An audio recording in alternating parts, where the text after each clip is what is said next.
Hello there, one and all. Raziel here, and I'd like to talk to you a little bit about the movie Booksmart. I actually recently saw it. I was lucky enough to get a free pass to check it out. And,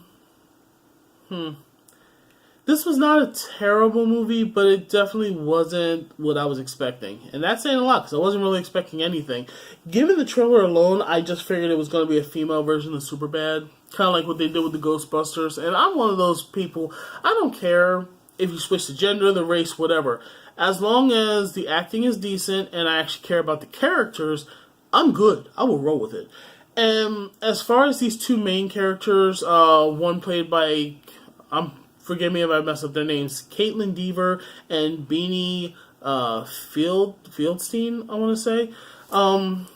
These two main characters, couldn't really care about them much. Caitlin had a few moments where they were a hearty chuckle, or you take a look and it was just cringeworthy, where you just want to be like, "Oh, sweetie, just have a seat in the corner. Have a seat in the corner. You'll be fine. Good girl." But other than that, the other girl, Beanie, just kind of came off like a rendition of Jonah Hill.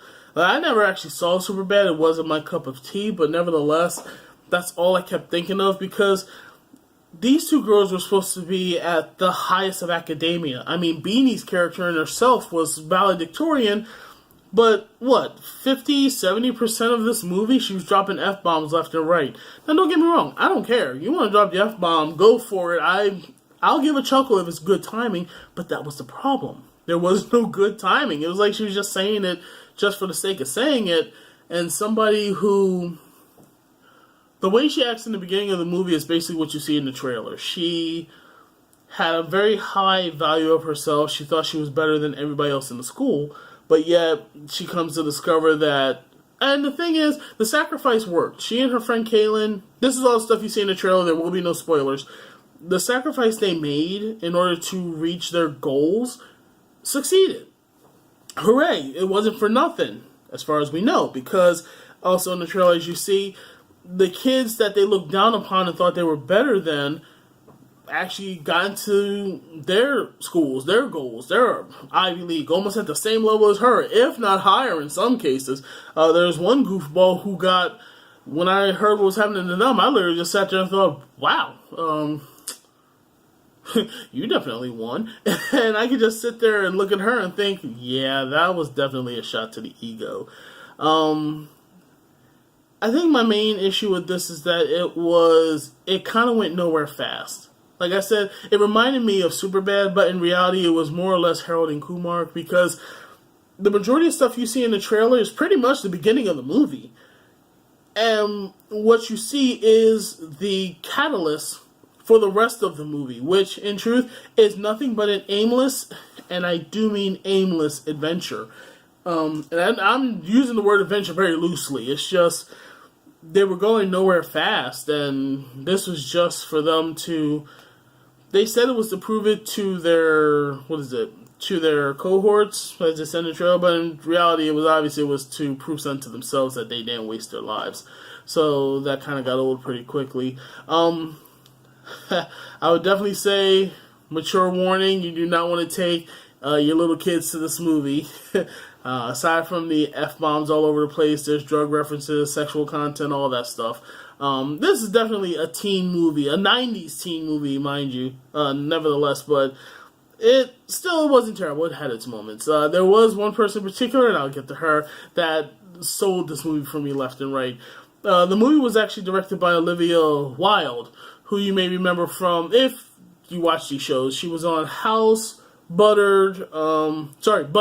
There's actually a movie called Butter. Look it up. It's interesting. Also, check out Tron Legacy. Now, that's the movie where I actually knew who she was. I didn't even know she was a director.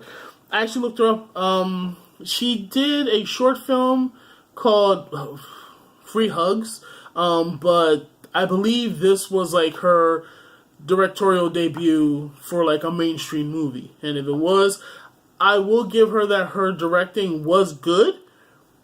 It was the screenplay that I kind of sat there and thought, okay, who wrote this? Because there was one person in particular, Billie Lourd.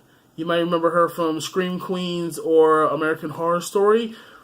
This girl should have been the main character because she was literally all over the place. The best way I can describe her is the PCP Pixie or the Angel Dust Fairy. I mean, she was hilarious. There was not one moment that she was on screen I did not enjoy to the fullest. She had me laughing left and right. And she, in fact, was a character that I grew on. Like, this movie was about an hour and a half, but that amount of time, I learned just enough about her backstory to care about what I was seeing. Because in the beginning, you just sit there and think, okay, what am I looking at? And then when you learn who she is, it's just like, oh, that makes so much more sense. And I love that about her. She, from the moment that she first appears to the last time she's on screen, there's never a dull moment. That said, no spoilers, but there is a moment in this movie that is hinted in the trailers that all I could do is sit there and go, huh? I mean, thanks to movies such as Beavis and Butthead Do America, even Harold and Kumar, even, there was this weird movie with Jerry O'Connell, I believe it was called Jumpin' Jack or something, I'm actually drawing a blank on it, but it had involved a kangaroo with a coat. I've seen some movies with some trippy highs before, but what happened in this movie cracked me up. I'm not going to spoil it for you. You'll know when you see it. All I can say is that I can now never look at these things the same way ever again without busting out laughing. And again, now that I had to give to Caitlin because that was, as weird as it is, that's where she shined. As far as going to see it, this movie comes out Memorial Day.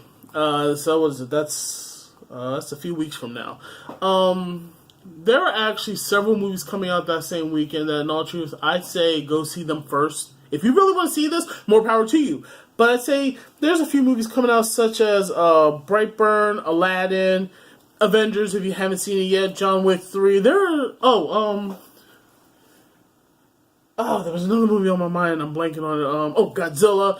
And if you haven't heard of it, Tolkien. I'm actually going to do a trailer review for that soon. I think it's already out, but I want to bring it to people's attention. It's a movie based on the writer R.R. Tolkien. I'm not going to get all sidetracked, but I'm just saying, go see other movies before you go and see this.